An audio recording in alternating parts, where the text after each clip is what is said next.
जी एक बड़ा कार्यक्रम किया जा रहा है आज। आपने जो समाज के लोग हैं उनको चर्चा भी किया है, किस तरह का कार्यक्रम रहने वाला है और क्या कलिंगा भारती फाउंडेशन के द्वारा ये छठावा रज महोत्सव कार्यक्रम 15 और 16 जून को गुरुग्राम में मनाया जाएगा। उसी के तहत ये आज प्रेस कॉन्फ्रेंस बुलाई गई है। विकसित भारत के संकल्प को लेकर जिस तरह से हमारे माननीय प्रधानमंत्री मोदी जी निरंतर प्रयास कर रहे हैं, तो उसी का एक प्रयास का एक हिस्सा मुझे ऐसा लगता है कि रज महोत्सव रहेगा। सांस्कृतिक उत्थान के बिना एक समग्र विकास की हम परिकल्पना नहीं कर सकते। पिछले काफ़ी वर्षों से उड़ीसा के परिवारों का विशेष तौर पे मैं कहूँ गुरुग्राम के विकास में एक बहुत बड़ा योगदान रहा है। उसी के गर्व और गौरव को महसूस करते हुए ये छठवां रज महोत्सव उड़िया परिवार मिलकर मना रहे हैं। और इस बात का भी हमें गर्व होना चाहिए कि पूरे गुरुग्राम के सभी समाज के व्यक्ति और परिवार इस कार्यक्रम में हिस्सा लेने वाले हैं। तो इससे बड़ी बात नहीं हो सकती जब हम एक हर तरीके से, सांस्कृतिक हो, चाहे आर्थिक हो, चाहे व्यावसायिक हो, चाहे समग्रता की हम बात करें, तो उस उत्थान के लिए हमेशा से उड़ीसा के परिवारों का एक बहुत बड़ा योगदान गुरुग्राम में रहा है। उसी के लिए ये कार्यक्रम आयोजित किया गया। मैं विशेष तौर पे अक्षय सामल जी, AK सेन जी, दास साहब और पूरी महिला शक्ति को, सुजीत नंदा जी, मैं बहुत बहुत बधाई देता हूँ कि ये बहुत बड़ा आयोजन गुरुग्राम में होने जा रहा है। वैसे तो मुझे ऐसा लगता है कि अक्षय सामल जी अच्छे से बता पाएंगे, लेकिन किसी भी कार्यक्रम का उद्देश्य यही होता है कि सामाजिक समरसता कैसे बढ़े, भाईचारा कैसे बढ़े। जो बात हमेशा से भारतीय संस्कृति सिखाती आई है, वसुधैव कुटुंबकम, अनेकता में एकता, भाईचारा ही सब कुछ है। तो ये जो कार्यक्रम होते हैं ये आपस में प्यार प्रेम बढ़ाने वाले होते हैं। जो प्रेम होता है वही परमात्मा है। तो मुझे ऐसा लगता है जो आज सबसे बड़ा जो कारण है समाज टूटने का, समाजों में तकलीफ आने का, वो सबसे बड़ा कारण ही प्रेम की कमी होना है। हम संस्कृति कोई कार्यक्रम करते हैं और ये तो उत्सव होते हैं, ये तो त्यौहार होते हैं। त्यौहार का मतलब जहाँ पूरा परिवार मिलकर, बच्चे बड़े बूढ़े सब मिलके जिस कार्यक्रम को मनाते हैं वो एक उत्सव बन जाता है। तो ये उत्सव मनाने का कार्य कर रहे हैं। अब ये 1 महीने से 2 महीने से तैयारियाँ चल रही हैं, तो तैयारियों के दौरान मिलना जुलना होता है, सब मिलके आपस में प्रोग्राम कर रहे हैं। तो ये प्यार प्रेम बढ़ता है। और किसी भी शहर की यदि हम हैप्पीनेस इंडेक्स की बात करते हैं, जो शहर हैप्पी होगा वही आप मानते हैं कि अच्छा शहर होता है। तो ये हैप्पीनेस इंडेक्स बढ़ाने में भी इस तरह के कार्यक्रमों का बहुत बड़ा योगदान मुझे ऐसा लगता है। योगदान रहता है इसमें? देखिए, इस नाम में ही इसकी परिभाषा छिपी हुई है, एक भारत श्रेष्ठ भारत। हम देखते हैं हमारा देश विविधताओं का एक देश है। आप पूरे विश्व के अलग अलग 202 देशों का आप कंपैरिजन भारत से करिए, कितनी विभिन्नताएं हैं यहाँ पे। इतने स्टेट, इतने कल्चर, इतनी भाषाएं, इतनी बोलियाँ, इतने खान पान, इतनी वेशभूषा। हम एक हैं। इस भाव को हम जब जागृत करेंगे, तो आप मानिए यहाँ हम सारे लोग बैठे, हम एक हैं। तो वो एकताओं का भाव, जहाँ स्टेट का, बोली का, सब जो डिस्क्रिपेंसी खत्म हो जाती है, डिस्क्रिमिनेशन खत्म हो जाते हैं, भेदभाव खत्म हो जाते हैं, उस विचार का नाम भारत है।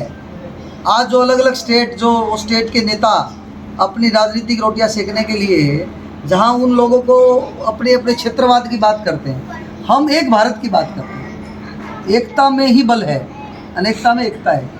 तो उसी की कड़ी में जब नवीन भाई को उसका संयोजक हरियाणा में सह संयोजक बनाया गया, तो हमने करीबन 7 स्टेट का स्थापना दिवस मनाया। और ये हमारी अपने गुरुग्राम की भी एक ब्यूटी है कि यहाँ लगभग पूरे भारत का कहूँ या विश्व का कहूँ, सब कोने से लोग यहाँ रहते हैं। तो ये मिनी भारत है गुरुग्राम। तो यहाँ सबके आत्म सम्मान का, आत्मनिर्भरता का, उनके गौरव का सम्मान करना, ये हमारा नैतिक फर्ज बनता है। पता कि नहीं बनता?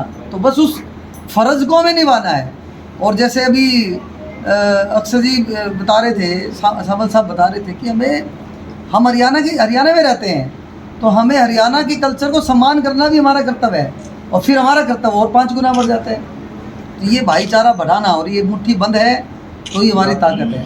जो झाड़ू साफ करती है वो यदि झाड़ू खुल जाती है तो अपने आप में कचरा है, जो कचरा साफ करने वाली झाड़ू है वो कचरा बन जाती है।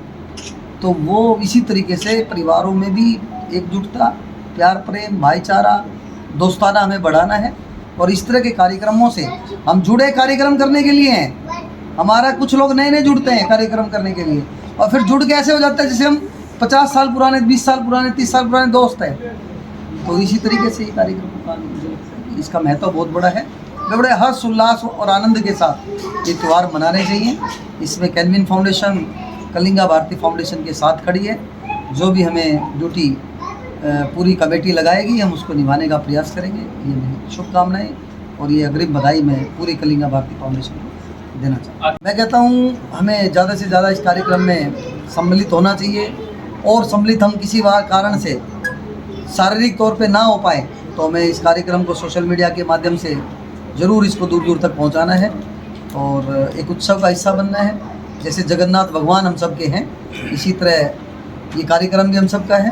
और जैसे हम जय जगन्नाथ बोलते हैं तो इसी तरीके से हमें जैसे तीज महोत्सव हम हरियाणा में मनाते हैं, इसी तरीके से रज महोत्सव को अपना मानते हुए हमने बड़े ही भाईचारे के साथ, अपनेपन के भाव के साथ इसमें सम्मिलित होना। गति के साथ बहुत अच्छी दिशा में आगे बढ़ रहा है। हमें उस दिशा को बरकरार रखना है, उस गति को बरकरार रखना है। और इस बात में जहाँ आज कहीं ना कहीं नेगेटिविटी की भावना कुछ लोगों में आई है कि हमारी सीटें कम रह गई, हम थोड़ा सा कमज़ोर पड़ गए। नहीं, हम कमज़ोर नहीं पड़े हैं। हमें और ज़्यादा मजबूती के साथ आगे आना है। मैं यही बात कहना चाहता हूँ कि हमारा देश सुरक्षित हाथों में है और माननीय नरेंद्र मोदी जी के नेतृत्व में देश और कई गुना गति के साथ आगे बढ़ रहा है। मैं सभी देशवासियों को बहुत बहुत बधाई देता हूँ। आप लोग कर रहे हैं छोटा सा।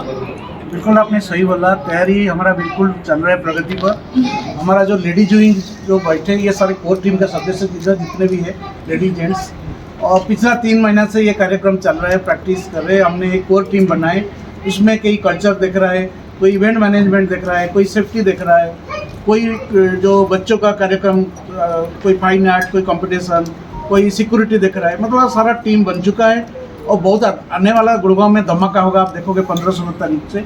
आपका माध्यम से यही रिक्वेस्ट करता हूँ, सब कम्युनिटी का लोग के पास इसमें ये फ्री ऑफ एंट्री, इसमें कोई भी आ सकता है। और इसलिए हम ना पंजाब, हरियाणा, राजस्थान, गुजरात, आसाम, ये कई स्टेट का लोक नृत्य कलाकार भी आ रहे हैं। 250 से छोटे बच्चे से लेडीज तक सारे कलाकार उसमें पार्टिसिपेट कर रहे, वो लोग भी आएंगे। 90% से एबव जो परसेंटेज रखे CBSE एग्जाम में उनको भी अवार्ड दिया जाएगा। एंटरप्रेन्योरशिप भी होगा, उड़ीसा का, नॉर्थ इंडिया का फूड भी मतलब वो भी मिलेगा, झूला बच्चों के लिए मिलेगा। मतलब कहने का मतलब एक प्लेटफॉर्म का नीचे सब कुछ आपको मिलेगा। जैसे मेला होता है, ये बहुत बड़ा मेला उड़ीसा में लॉर्ड जगन्नाथ जी का जो रथ यात्रा होता है, वर्ल्ड फेमस रथ यात्रा, ये रज महोत्सव ये सबसे सेकेंड है बड़ा पर्व। मतलब जो बोला अभी इससे पहले भी 3 दिन कोई लेडीज़, कोई जेंट्स, कोई बच्चा, कोई ऑफिस नहीं जाता, छुट्टी रहता, सारे मतलब ना खेल कूद, गाना, पिक्चर देखना, घर में घूमना, मतलब एक दूसरा भाईचारा का एक प्रतीक है रज महोत्सव। आज जो गुरुग्राम में कर रहे हैं, अभी DP भाई साहब को आपने क्वेश्चन किए थे, बड़ा अच्छा एक लाइन में बोल दिए, ये अनेकता में एकता, ये भी एक यही है वुमेन को एम्पावरमेंट जो मोदी जी का लक्ष्य है। कैसे हमारा नारी शक्ति कैसे आगे जाएंगे, हमारा वसुधैव कुटुंबकम, विश्वगुरु भारत कैसे बनेगा, ये सब चीज़ है हमारा। ये सारा कम्युनिटी को साथ लेके हमें चल रहा है और ये रज महोत्सव का यही है नारा है। हम इसी बार थोड़ा सा हम आपका माध्यम से हम अपील करते हैं सारा समाज को, सारा भारतवर्ष से सब राज्यों को ये मैसेज जाए, both print media, electronics media, Hindi और इंग्लिश में भी। इस गायन की जगन्नाथ मैडम जो प्रोग्राम है इसके बारे में बताइए, क्या रूपरेखा है? एक्चुअली ये जो रज महोत्सव है ये स्पेशली वुमेनहुड को सेलिब्रेट करने के लिए उड़ीसा में मनाया जाती है। तो ये रज फेस्टिवल 3 दिन का स्पेशली होता है। तो 3 दिन में जो पहला दिन होता है वो होता है पहली रज, सेकेंड होता है रज संक्रांति और थर्ड डे होता है बसुमती। तो ये जो रज के त्यौहार है इसमें हम मानते हैं कि बसुमती माता की जो रजस्वला है वो आज फेस्टिवल हम उसको सेलिब्रेट करते हैं। तो तीसरे दिन में बसुमाता जी का स्नान होने के बाद लेडीज लोग पूजा करते हैं। ये 3 दिन में पूजा नहीं करते हैं। एक तरह की ये रेस्ट होता है धरती माता के लिए, और धरती माता जी को जैसे रेस्ट किया जाता है, ये 3 दिन जो खेती होता है वो भी बंद होता है। तो उसी सेलिब्रेशन को कलिंगवर्ती फाउंडेशन इस बार आपको छठवां राज्य महोत्सव के हिसाब से यहाँ पे हरियाणा में गुड़गांव में लेके आए हैं। तो मैं सभी से अपील करूँगी, नॉट ओनली हमारे जो प्रवासी उड़िया भाई बहन हैं, उन्हीं के साथ साथ जो हमारे बाकी यहाँ के गुड़गांव के बाकी लोग हैं वो लोग भी हमारे साथ यहाँ पे शामिल हो। बहुत सारे कल्चरल जो लोक नृत्य है यहाँ पे डिफरेंट स्टेट के वो भी है। उसके साथ साथ उड़ीसा के कुछ जो डिफरेंट काइंड ऑफ फूड है वो भी है। उसी के साथ यहाँ के जो लोकल फूड है वो भी यहाँ पे स्टॉल भी है। रजत झूला भी है, जैसे आप लोग यहाँ पे तीज सेलिब्रेट करते हैं उस तरह के यहाँ पे झूला भी लगेगा। उसके साथ बहुत सारे कंपटीशन है जहाँ पे लेडीज एंड जो चिल्ड्रेन है वो लोग पार्टिसिपेट करके अपना जो हुनर है वो भी दिखा सकते हैं। तो आप सभी से विनम्र अनुरोध है कि आप सब आइए एनडीसी जो छठवां राज्य महोत्सव में उसमें शामिल होकर इसको और भी थैंक यू। और ये 15 और 16 जून को जो हुडा कम्युनिटी सेंटर सेक्टर 4 में है उसी में मनाया जाएगा और शाम को 5 बजे से रात को 11 बजे तक ये चलेगी। तो आप लोग इसमें शामिल हो सकते हैं। Thank you. रजो में हम गाते हैं तो हमारे जो लेडी जुइंग है वो गा के आपको एक बार सभी के लिए सुनाएंगे।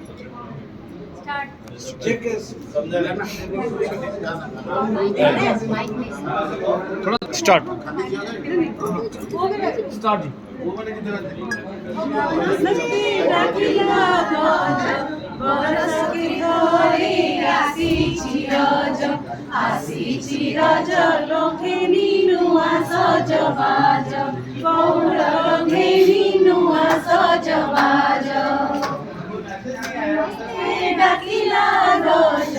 बरस के धरे आसीछि रज आसीछि रज लोकेनी नुआ सजबाज। बाकी लेटेस्ट खबरें जानने के लिए चैनल को सब्सक्राइब और बेल आइकन को प्रेस करना ना भूलें।